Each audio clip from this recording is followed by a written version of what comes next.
Hi, it's Marilee Sears, the systems coach, helping you have less stress and make more money.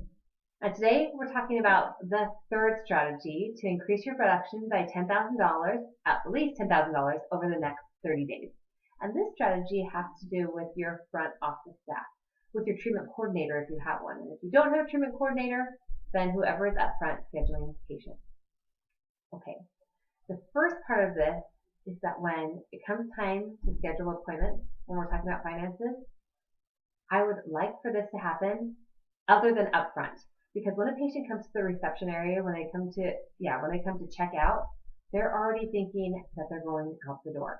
So I think it's better to talk about finances, talk about insurance, all of those things, either in the treatment room, or if you have a different room, ideally you'd be doing it in a completely separate room.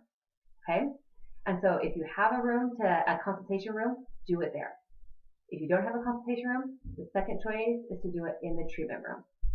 And then of course the third choice, if you have to, you can do it in the reception area. But I really prefer that it's not done in the reception area because then patients are just ready to go out the door. They don't want to be talking about, and plus it's just easier for patients just to walk right by the front office staff or someone's on the phone or interacting with another patient. How many times I've seen this at least, the patient just walks straight out the door even if they have treatment to schedule.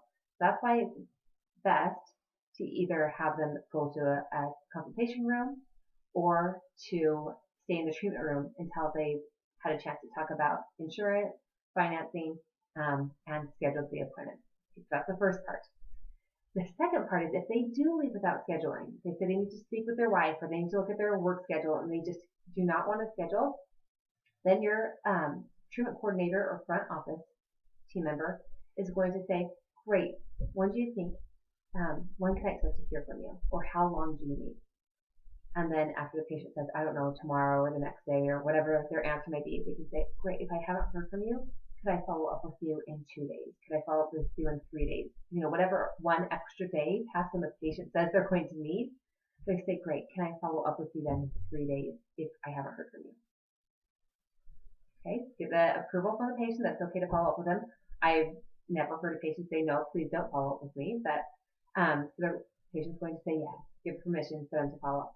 And then your front team member is going to actually put that on their schedule to follow up with Mrs. Jones in 3 days about treatment. And they're going to follow up with Mrs. Jones starting in 3 days, or whatever day it was that they talked to the patient about following up.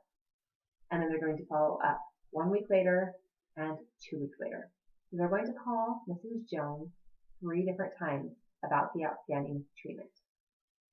Okay, that's the strategy. Now I know this one takes a little bit more time. It might be a little bit more of a commitment on the time of your front team member. But this is something where you can't, when patients have unscheduled treatment and they don't hear from us during that entire 6 months or however long it is between recall appointments, they just figure it's not that important. And we can't send that message to patients. So first and foremost, we want to talk about insurance and financing before the patient's in the reception area. And then second, if patients don't schedule, we want to get permission to follow up with them and then follow up 3 times.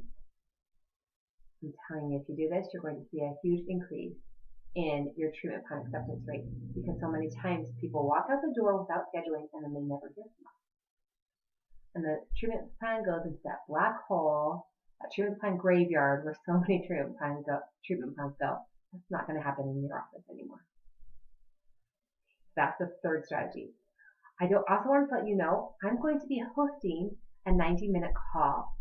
This is something that I just decided to do because I find so many people are struggling right now, and I wanted to share. I think it's actually very, very easy to be successful. First of all, it's just a decision, but beyond that, I think there are 4 steps to being successful. No matter where you practice, no matter who you are, 4 steps. And so on this 90-minute call, I'm going to be sharing with you the 4 steps that I walk each of my clients through. And it makes a tremendous difference in the production, the success, and the mindset of the practice.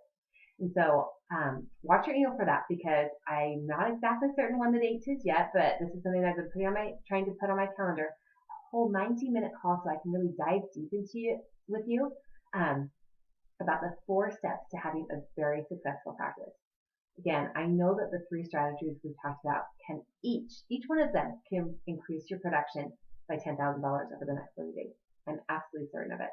But the steps I'm going to cover in this 90-minute training call, that's what's going to completely set you apart for success and get your practice on the right road. So I hope you join me for it. Like I said, watch your email for that. Okay, I'll talk to you soon.